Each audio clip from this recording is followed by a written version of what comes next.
everyone. Hope you all are having a good day. Myself, Asta Shah, and I'm your host for today's session. I welcome all of you on behalf of Hack the Mountains team. Today marks the very first session under our HTM Qubits initiative. For those who don't know about Qubits, let me brief you about it. HTM Qubits hosts a series of workshops where you can learn about different technologies from scratch or even brush up your skills for your hackathon idea. So now let me introduce our first speaker of this series, Dhairya Gangwani, who is an ECE engineer turned into management consultant, who is now a full-time career coach and content writer. She previously worked at KPMG India and as a SAP Associate Consultant for nearly 2.5 years. Also, she has delivered over 500 plus talks globally, which is a huge number. She will be talking about importance of hackathons in the tech ecosystem. Hello, Dhairya. It's so nice to have you here. The stage is all yours. Hi, Astha, and thank you to the entire HTM team for having me here. It's always a pleasure to be able to talk to students and, kind of share whatever it is that I know and learn so much from them as well. As today's theme is all about the importance of hackathons in the tech ecosystem, and I would say not just the tech ecosystem, I feel hackathons in general are a very integral and essential part of I would say impacting a student's life in many ways.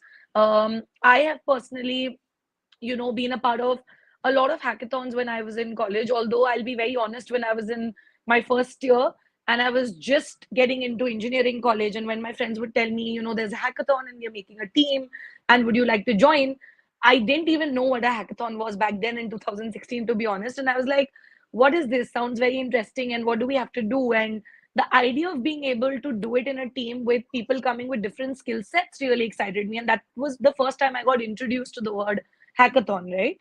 But I want to start the session on like a very important note, which is obviously the name suggests what it is, but hackathon is a word which is essentially made up of two terms, hack and marathon, actually, and then they've combined it and called it hackathon.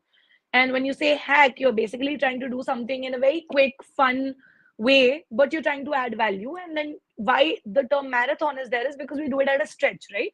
A typical marathon is for a bare minimum duration of a day, which is 24 hours, can go up to even 36 hours or 48 hours or whatever. So that's how the idea came about. Now, what I think is the most fascinating thing about hackathons is that it gives you the ability to put your skills to test. Now, whether you're in your first year, in your second year, you're a final year student, and what stream do you come from also, the most important aspect is that you get to actually apply what you are learning, right? In college, essentially. It's not theory based. It gives you a chance to put things to test, right? And then see if things can work. You're actually developing things, you're building projects, or you're building a website, right? Or an app or something that's going to have utility in the real world, and that sets it apart from the conventional learning that we're anyways doing as a part of the college. That's one thing that I really like. Now, over and above that, a lot of people may not highlight this, but the best part is, like I said, because you're participating in teams. And I remember, at least essentially, and a lot of my juniors also still participate in a lot of hackathons. What I know is that your team should be multi-talented. By multi-talented, I mean when you're building a team, everyone should have a unique skill set, and all together you should complement each other's skills as a team and then stand out, right? So if one of you is very good with development, an application, and any one particular programming language that you're very good at, the other one has to be someone who can probably handle building the prototype if that's needed in the hackathon, right? Or with hardware aspects of things. Then one of them can be somebody who comes in with good speaking sense, good communication skills, because you'll have to pitch also your idea, right? You'll have to present things, you can make great presentations. Then you can have somebody who's good with building frameworks or the UI UX design part of things if you're building an app. So it's so beautiful to see that four different people with four very different skill sets come together, learn from each other, build something together, and then present it, in front of the jury members, the judges, and then your peers also get to learn so much from you, and vice versa. Each team teaches you so much about the possibilities and what you could do better. right? Is my voice cracking? No, no. Yeah, it's clear. Okay, perfect. Perfect. So I think that I really, really like, because you don't have to, because a lot of students, I'll tell you, I'm a career coach. They ask me, I don't have essential hard skills in tech per se, right? But I understand technology. I have a basic understanding and I'm good with, let's say, only UI UX, or I am good with being able to pitch things. So can I not take part in a hackathon? You very well can.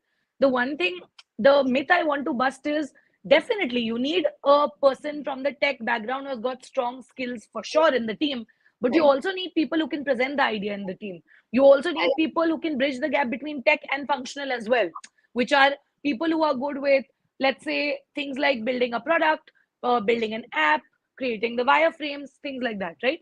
So right. that is one thing I wanted to highlight, that don't think or don't limit yourself that only when you have core tech knowledge can you take part in a hackathon, and don't limit yourself through that. Take part in the first one, right? Over a period of time, when you will do multiple hackathons, your skill set in itself will also start building in the areas where your peers and your team members had skills in, and vice versa. Your skills will also get transferred to them over a period of time. Right. And another very important thing is the community building aspect in hackathons. We don't look at it that way again, but just imagine you are there with about 100, 200, or whatever, 50 people who are as enthusiastic as you about solving, a problem, solving a problem for a particular cause, right? Because you're essentially given Right. problem statements and you have to solve them in a stipulated amount of time. And everybody is so enthusiastic, energetic. You stay up all night, you build friendships and bonds for a lifetime. Let's not look at it only work wise or professionally, right? You get to make so many memories, build a community that aligns and has got the same kind of goals, right? So I think I really love that aspect of hackathons as well. And again, different kinds of, I would say, platforms or initiatives that help you get to know about them, to be updated, whether it's DevFolio, it's DevPost, MHL, so many other, right? Google Developers Club, Microsoft Azure Dev Community. There's so many other student communities that you should always be in touch with, to keep, you know, I would say, to keep pace with the different kinds of hackathons that are happening. Some of them happen online also. There are a lot that happen offline, in person. I definitely feel you should try to experience it offline, because you cannot essentially put the experience of being a participant in a hackathon online as much. It's a very different experience altogether when you're there on ground, right? Right. So I am in the favor that you should try and participate in offline hackathons. Not that I'm saying that you can't take part in online, you should, but yes, just stay up to date with these communities, keep following up their activities, because they keep organizing such things from time to time, right? And Right. that's the only way you'll know what's happening, what you can take part in. Another essential aspect, if you go to look at it, when you take part in hackathons, it adds to your profile building and to your resume building, Right. right? Yeah. 100%. As somebody coming from a tech or a non tech background, you are essentially solving a problem, and problem solving is a life skill. It's not a Right. skill needed only in a product based company, a service based company, or a top tech company. No, it is a skill that everybody needs. You go to any recruiter in the world, and if you ask them, do you not want somebody with problem solving skills? The answer will be, obviously, we want people with problem solving skills. Right. So the point is, it helps you build that very important life skill, which you can add on your resume, and not just say, oh, I'm a problem solver. Actually, show you're a problem solver, because you were given a problem statement, you were given a limited period of time, you solved it, you presented it, and then probably, if you can obviously be a first or a second runner up or win the hackathon, then obviously nothing like it if your team wins. That Yeah. further adds to the Right. credibility that these people really know what they're saying, right? So I think it adds a lot of value, because when I look at, as a career coach, I look at a lot of resumes, I help people land jobs, and I'll tell you, the only 3 to 4 ways I think you can show your practical knowledge to a recruiter are: one, you do your internships, practical internships or industry trainings. That's obviously the best. Second, you build projects, right? Projects are again a great way to show application oriented learning. Third, what you can do probably is do some certification or course or training, have good coding profiles on Hacker Earth, HackerRank, etc., other profiles, that's fine, right? And obviously, another way that you can do it is hackathons, right? Because when you take part in tech challenges, tech coding challenges, or hackathons, you are actually showing your practical skills. And that's why, like I mentioned, all of these four ways are the only and the best ways to show to a recruiter, I've not just learned what I've learned, I've applied what I've learned. So you learn by doing, right? So hackathons are a way of learning by doing, right? And that is what I really like. And it's a great way to have peer to peer learning. And overall, I think apart from just adding value to your resume and to your profile in general, when you take part in hackathons again, what it essentially helps you with is also building on future level, I would say, skills that will be needed in the corporate world, and also for you to do something of your own, because negotiation skills, pitching skills, interpersonal skills, teamwork, leadership, you learn so much more about all of these skills when you take part in hackathons. So I also feel that in a way or the other, it sets you up to kind of do things of your own, work on passion projects, be build an entrepreneurial mindset. Many people might not say this, but I think hackathons are a great way to build that, because again, what does an entrepreneur do? Essentially, he or she solves problems, and at the core of a hackathon, the objective is solving a problem. And we say that I was a tech consultant, right, at KPMG. As a consultant also, we solve problems. So I feel that hackathons are a great way to build that core skill set you need to become an entrepreneur and to excel in life in any role.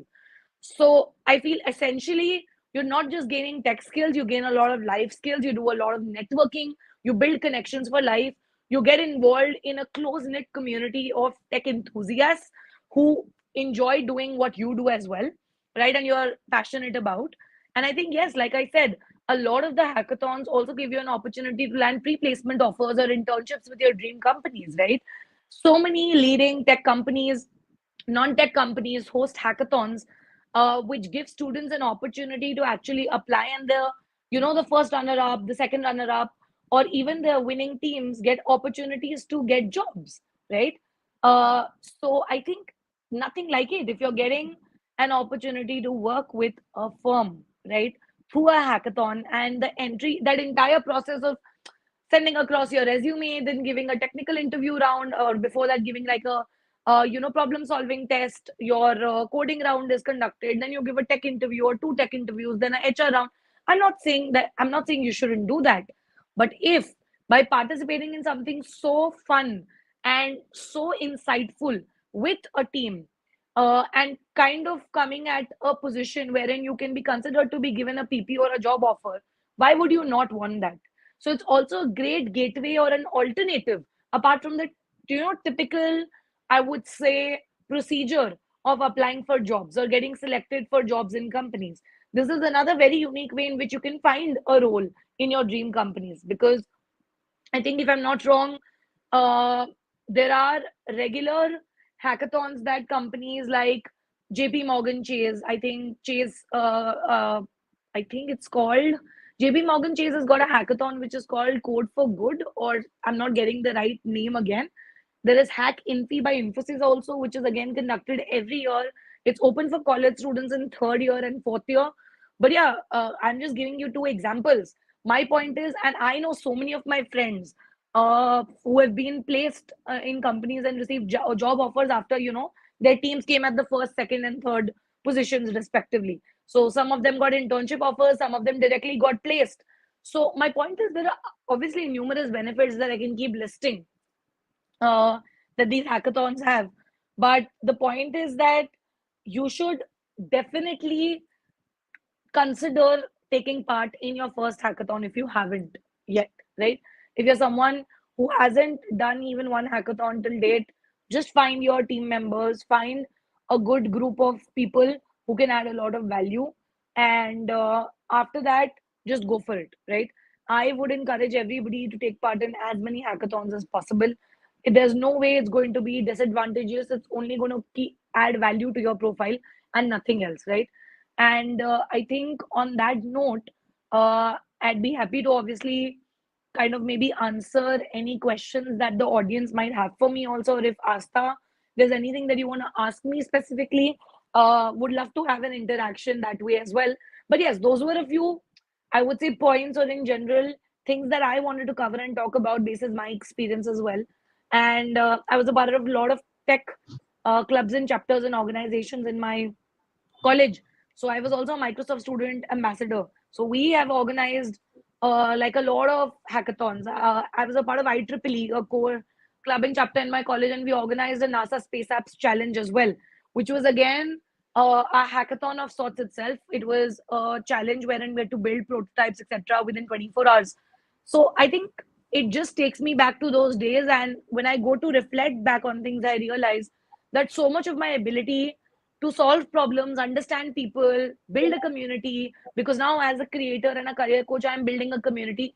I can, trace back all of that to why I'm probably good at it or why it comes to me naturally, because I started doing these things right in first and second year of my college. So yeah, that's a little about what I wanted to share. I'm happy to get into a discussion with anything Asta would like to discuss, or if there are questions from the audience, would love to answer them. Yeah. So, like, I really connected with whatever you said, because I am a non-tech student. So I haven't participated in hackathons because I was afraid that that I don't have Yeah. that much technical skills.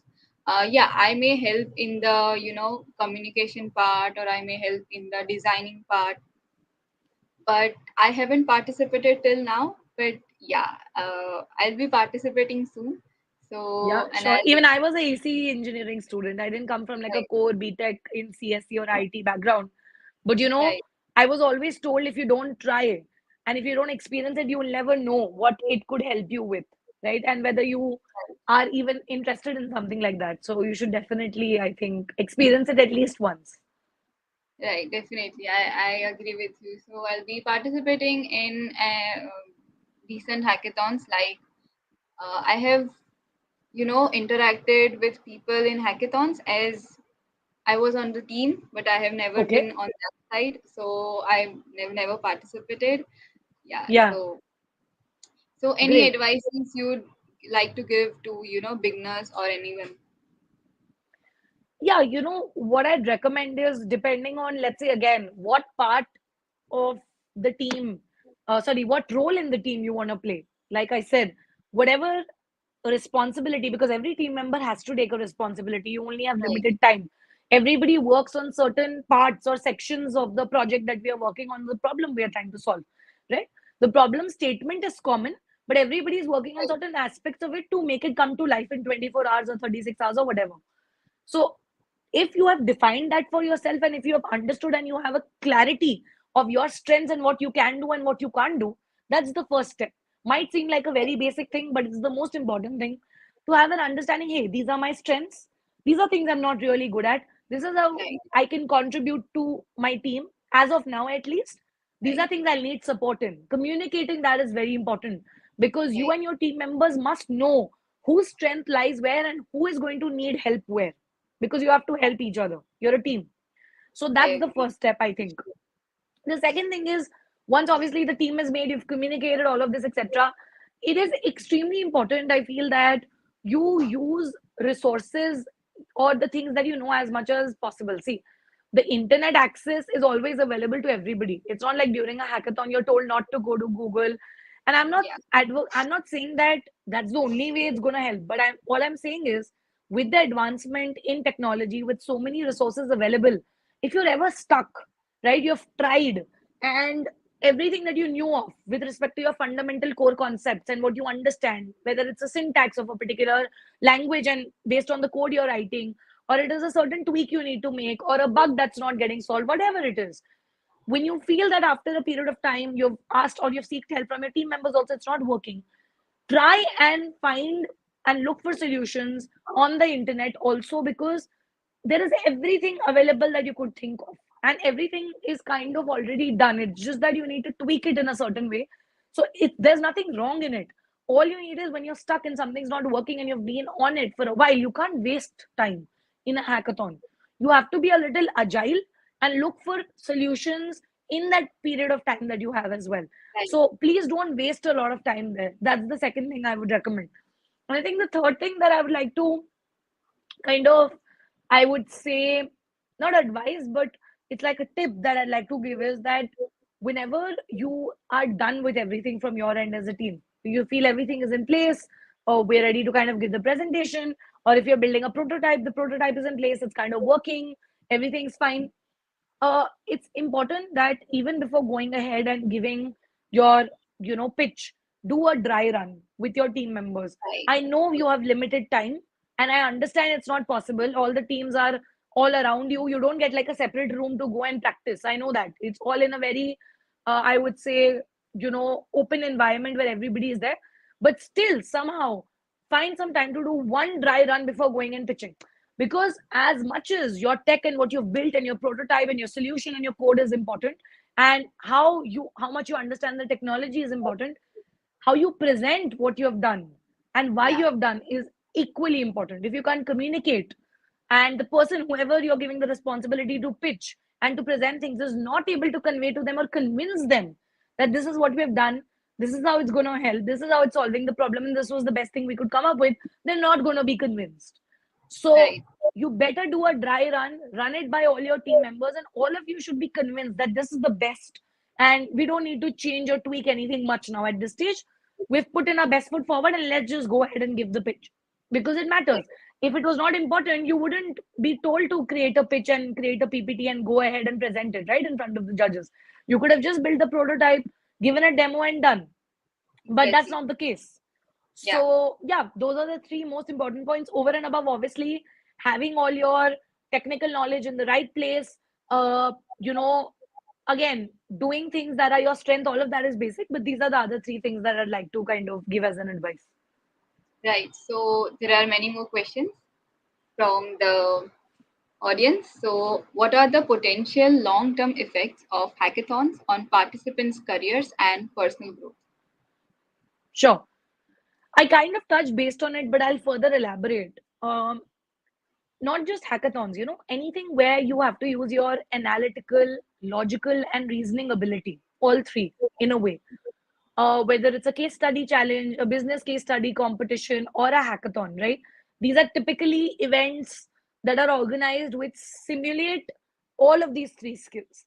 Now, when you put those three skills to test and you're utilizing them continuously, and when you do this activity for a period of time, right? I'm not saying you have to participate in a hackathon every month. No, even if you take part in a hackathon twice in a year and across your 4 or 3 year degree, if you're able to do 8 or 6 hackathons also, it's more than enough. But what that activity does is, like I said, it's going to wire your brain to think in an analytical, I would say, data interpretation way and an analytical way.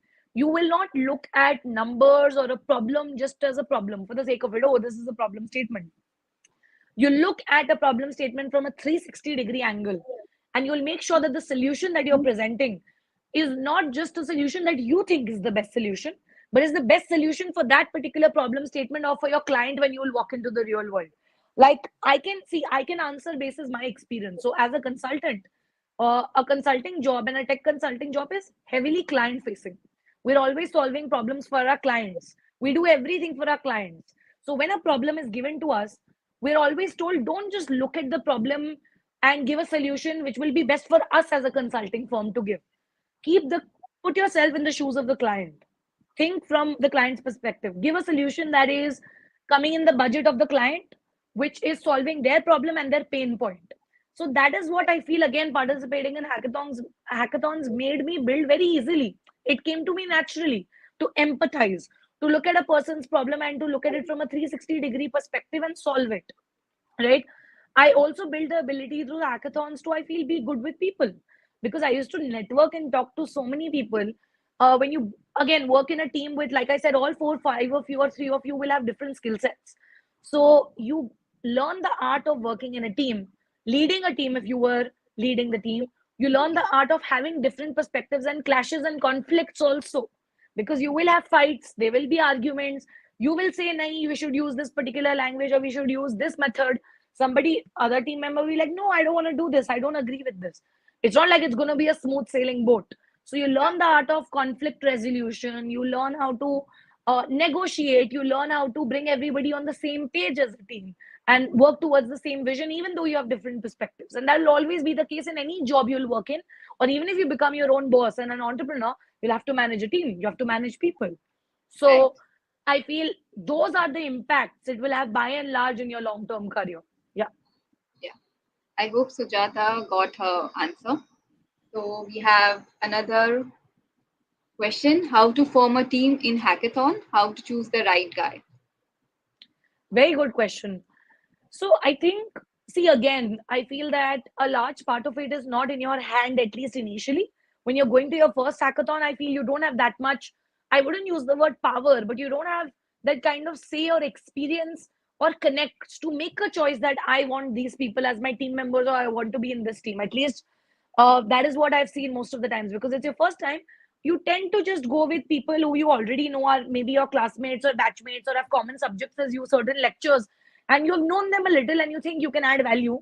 Or if somebody is falling short of a team member, at least with me, the first hackathon that I participated in, I remember there were two guys and they wanted a female team member in general also, and they wanted somebody who could pitch because they really needed somebody who could present the idea, and they were not able to find somebody. And that's when I was like, yeah, I would like to, would you, do you mind if I join your team?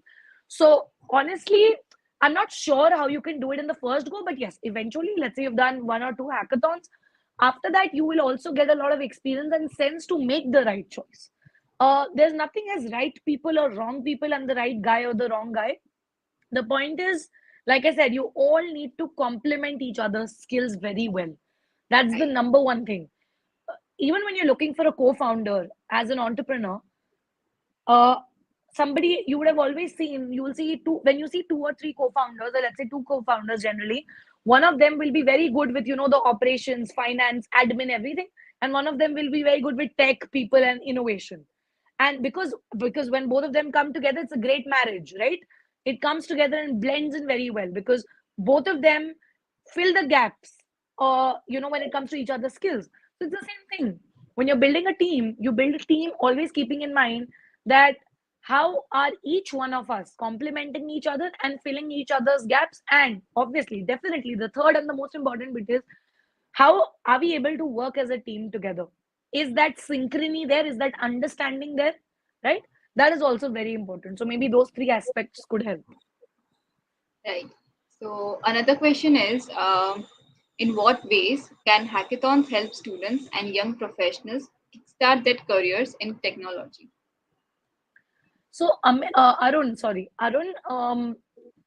see, I've already stated a lot of benefits, whether it's adding value to your resume, whether it's just giving you a kickstart into understanding technology and what kind of problem statements are the top companies coming up with in the real world. Because in a lot of hackathons, the problem statements are actually taken from companies and from real world problems that companies are facing. Just to let you know, there are different tracks, obviously. There's healthcare, there is wearables, and there is farming, agriculture. Different, tracks are there in different hackathons, but a lot of times the problem statements are actually from real world problems. So I think the most immediate thing that it gives you is an insight into the real world, which you don't have access to right now. As a student, right now, considering you have not done any internship yet, considering you have not got any work experience in the real world yet, it's a great way to understand what problems are top companies and MNCs facing right now, and and they need people to solve that problem, right? That's why they've come to you in the hackathon. Right. Apart from that, it's a great way to also interact with industry leaders, apart from the networking you do with the community. And with, because the judges who will come there, the people who are organizing it will all come from different industries, companies, or organizations where you could in the future potentially collaborate, or maybe they could act as a bridge to you, maybe getting a job through a referral. You never know in the future, or anything else.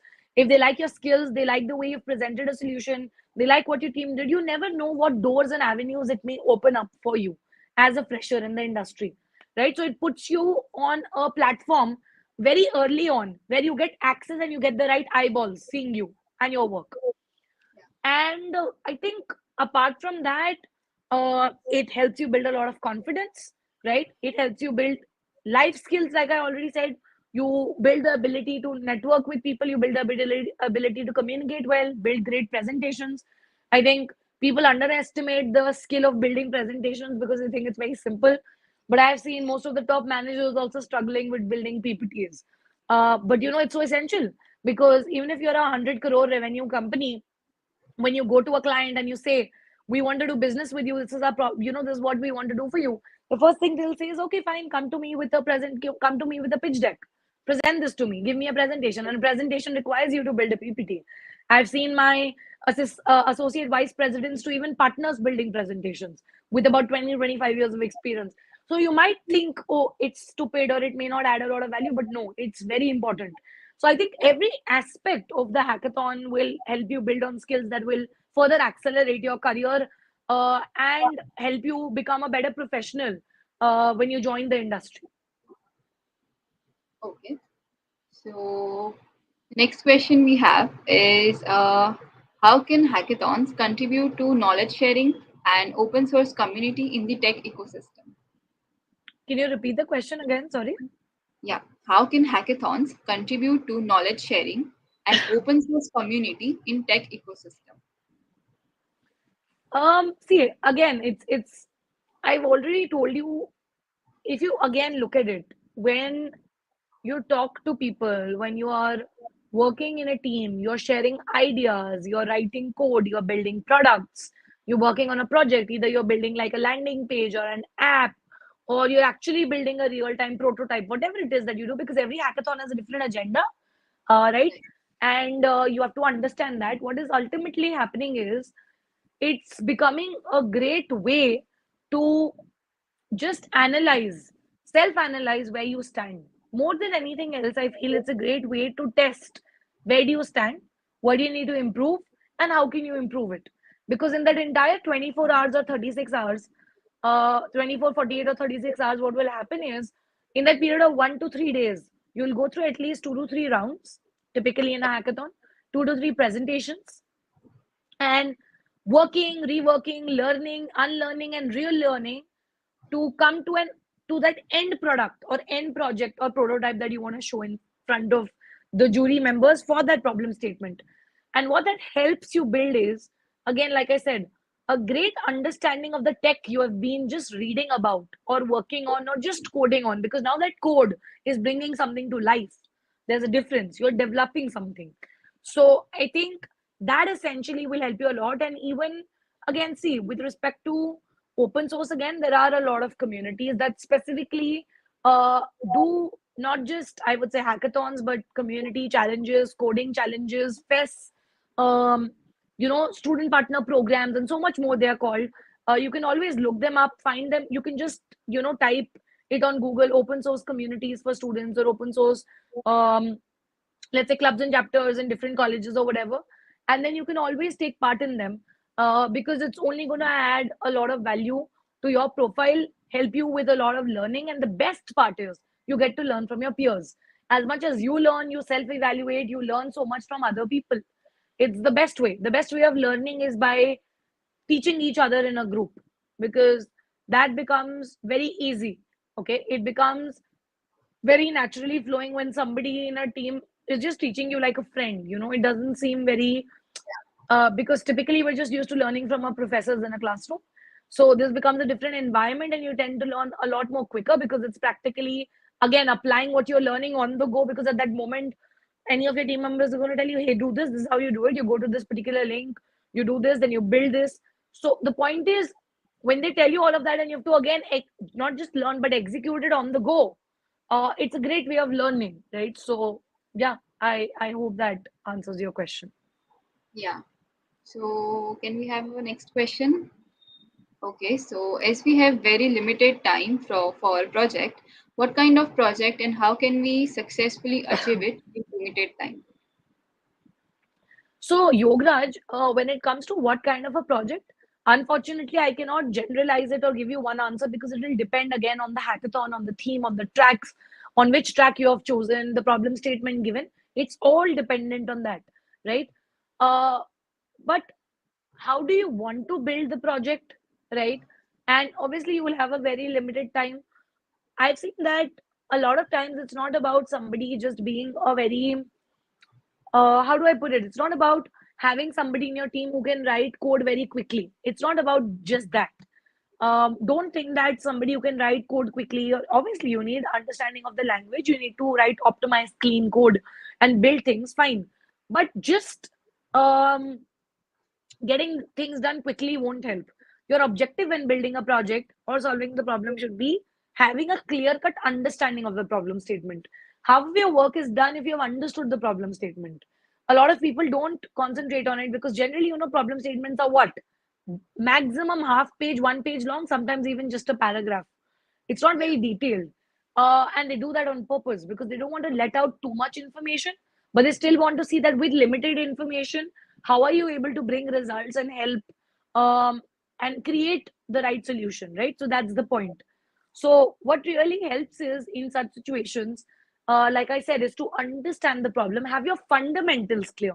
If your fundamentals are clear, building a project won't be a problem. Even if you take a little more time, you'll at least be certain that the solution and what you have ultimately presented has value to add and is correct, right? So I think Yeah. that is more important to concentrate on. While you have limited time, I'm not denying that. That's always going to be the case, right? Even when you sit for company interviews, when you're given problem solving tests or you're given there are coding rounds, you're given 3 codes and you have to solve all the test cases in an hour. You're supposed to solve 3 problem statements in 1 hour. You just have 60 minutes essentially. But that is what it is, right? Because the idea is it's not that you can't solve the problem statement. Obviously, what if I gave you 80 minutes or I give you 90 minutes instead? Or right after the test is over, it can be there's so many times we just remember, oh God, this is how it had to be solved. Shit, I've not done this, right? But that's the point. Under pressure, under 60 minutes, can your brain still think, function, code, get all the cases done in 60 minutes? It's all about the time. So, yeah, it comes with Yeah. practice. That's why I'm saying participate in more hackathons. It'll come over a period of time. Yeah, I really love that part. Yeah, that's really nice piece of advice. So, can we have our next question? Okay. I'm a beginner and thinking to participate in HTM this year. Any tips to win such a global hackathon? Like so many people who are skilled there. I think I've already given you certain tips. I would just say form a great team, right? Have your core fundamentals in the right place. Concentrate on the theme of the hackathon, what they're expecting, and the tracks. Choose the right track so that you can solve for the right problem, right? Because you want to make sure that your strengths and your team strengths are aligned to what you're choosing, right? Then everything else will fall in place. Like I said, be calm, be composed, and don't forget to enjoy while trying to solve the problem. Because hackathons are also meant to enjoy, have fun, build bonds, friendships, and a community. And that is the reality. It's definitely the ultimate aim, and everybody should go with the mindset that I want to win, or at least come as the first or the second runner up. That's the vision with which you should go. Put in your best. But in that process, I would say don't just get too carried away by only, completely 24 hours kuch aur nahi kiya and you're just working on your project. Don't do that.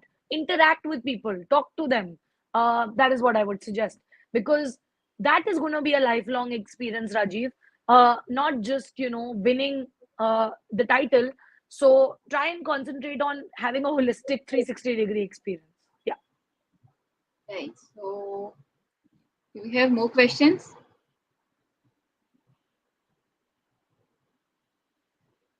Okay.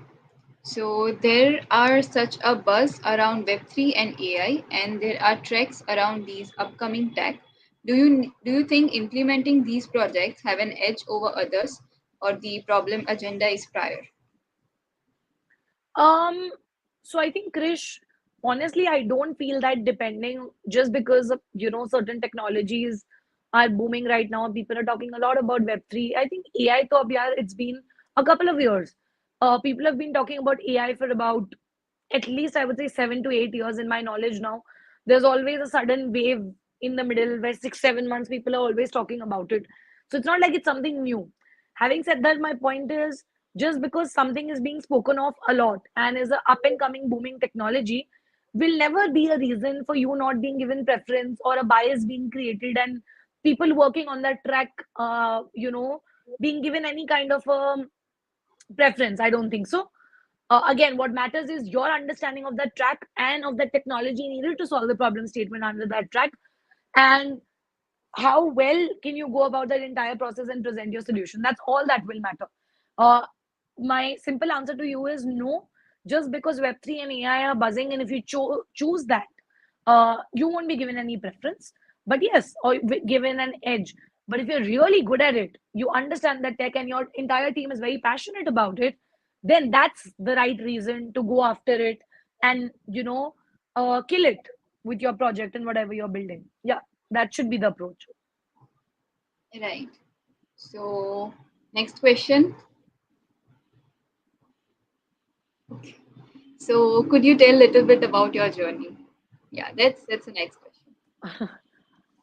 So I've not had a very pure core tech journey, but tech has always been a part of my life. Uh, so I started out as a EC engineer, obviously, and in 2016. And when I started studying at VIT, I I would always be very curious about these different clubs and chapters and opportunities open. Started with, trying to join IEEE and work on hardware and software projects. I was a part of the technical and the management team there. So that's how I got introduced to, and like I said, I was a part of the management team. So I also organized the NASA Space Apps Challenge and I took part in it also. That was my first intervention to even knowing how things work and happen in from the hackathon perspective and scenario. After that, I think by second year, I realized that I'm a person who wants to work in a space where I can apply my management and my tech skills both. I don't want it to be a pure managerial or a pure technical role. So I wanted an amalgamation of both. That's when I started looking for internships, especially in the management roles, because being an engineering student without an MBA degree, nobody gives you internships in the management space. It was very difficult. And tech stuff I was already doing through clubs and chapters. I'd become a Microsoft student ambassador in second year. So all of that was fine. And obviously, in our first year, we had to, learn C, C++, Python, and all the basic programming languages, irrespective of the stream you came from. So all of that was fine. And I, that's when I, started reading up and learning a lot more about how I could get management internships. Got rejected by 55 companies and then got my first management internship. Ended up doing 25 internships before graduating. That gave me a lot of exposure because I got to work with companies in the UK, in US, in UAE, India. So, in different roles, obviously, as a business analyst, as a tech analyst, intern, as a operations intern, sales, marketing, you name the role, I've kind of done it all because I wanted to get a lot of exposure in all fields because I was so confused. So that by the time my placement season approaches, I'm clear with what I want to do in life. So I utilized it to the fullest. All my vacations would just go in doing internships, even while my lectures and my projects and submissions were going on. During the work days, also, I would manage some internships at night because of the time zone being different, since I was doing UK, US based internships. And that helped me a lot. That finally gave me clarity. When my fourth year was just about to begin and placement season had started, I had utmost clarity that consulting is a field I'm meant for because it is a beautiful, there is an area of tech consulting in it wherein there's a beautiful amalgamation of technology understanding and management. So functional and technical skills both are given importance, and you need a blend of both, which I always wanted to do. So that's how I started preparing then. Over and above doing my internships, I built my resume. That way I prepared for interviews. That way I only applied to companies where I saw, a blend of both. And then I ultimately landed a role with KPMG in India as a technology consultant, worked on a cloud P2P tool called SAP Ariba. Did a 6 month internship with them, then worked for 2 years as a full-time employee with them. In the midst of all of this, while doing my job, I realized my passion for coaching students, helping them, and creating educational content, which I'd never thought about. I just did it not as a hobby, as something that came to me naturally. And over a period of time, a lot of edtech startups and colleges noticed the same, started calling me to their colleges to give talks, to give sessions. I got onboarded as a trainer and a mentor with a lot of top edtech startups. I started taking sessions for students like all of you. And all of that grew to such a level and extent, both content creation and career coaching, very organically without putting that conscious choice and effort that I want to do this full time. That last year in June 2022, I quit my corporate job and I do career coaching and content creation full time now. So, yeah, that's a little bit about my journey. Yeah, it's really inspiring to anyone Thank who you. is confused and who is interested in multiple fields. Yeah. So, do we have more questions?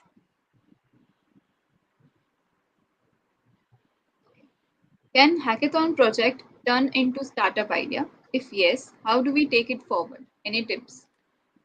100%, obviously, provided that nobody else is working on that exact same specific solution or idea already, because you wouldn't want to in any way make it look like, again, because see, I feel actually don't even consider that, because who said we can have only one startup for one problem being solved?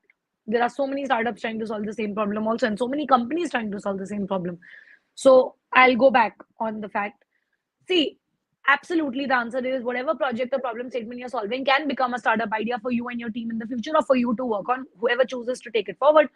How you take it forward is, the first thing is, after doing the entire presentation, etc., and working on it, you have to build a basic prototype. If you have not already done that, in the hackathon, you have to build a MVP, a minimal viable product, to test out if an initial set of audience and your target consumers or users for whom you're trying to solve the problem even think this is a product or a solution or a service that they need. Is it even useful for that target audience? So the most basic thing you can do is, obviously, once the prototype is ready, build an MVP and take it out in the basic market and understand what's the reaction of your initial set of audience. Test it out. And over and above that, I think it's also very important to network with the right kind of folks and people, because to bring your startup idea to life, you need the right network around you. You need the right kind of people supporting you, backing you, not just in terms of funding or VCs. I'm not talking about that. Right mentorship is very important when you're building a startup. It's not easy. Having the right team members. So you'll have to network, find the people with the same kind of vision as yours, who can further propel this thing ahead, right? So yeah, those are a few things that you should kind of concentrate on to turn your idea into your problem statement and the project you're working on into a startup idea. Okay. So next question. If one makes a project that doesn't use too many new innovative technologies but gets the job done, like maybe a crude application, what do you think of that? I think, like I said, uh, as long as the problem statement is being accounted for, you've taken into account everything that was expected out of you and asked out of you according to the problem statement, the instructions given, and you're ultimately able to achieve the end goal. Okay, uh, it shouldn't be a problem. Which technology you're using, how advanced it is crude, is it basic, etc., doesn't really matter, right? So that is what I would recommend. So my point is basically, no, it will not have an impact uh, on anything else, right? I hope that answers your question. Obviously, Yes. if the tracks and the instructions given are specifying or tell you that, you know what, no, you have to use some innovative, disruptive technology, and that's what is going to be an important criteria or KPI for us judging you, then you have no option. But if that's not specified, as long as you're able to solve a problem, nobody can raise a finger or question you, question anything that you're doing. Yeah. So as long as the job's done, Krish, it shouldn't matter. Okay, so I guess this was the last question of this session, and thank you so much for answering each of them, even if they were repeating. And thank you for explaining in detail, and it was very easy to understand. Thank you for your time, Dhairya. It Anytime, was Asta. Thank you so much for being a lovely host. Thanks to everybody for joining the session, sticking around till the end, and thanks again to the HTM team for having me here. I hope you all have a wonderful time ahead, and all the best to all of you. Thank you. thank you. Have a nice day. Bye. Thank you. You Bye. too.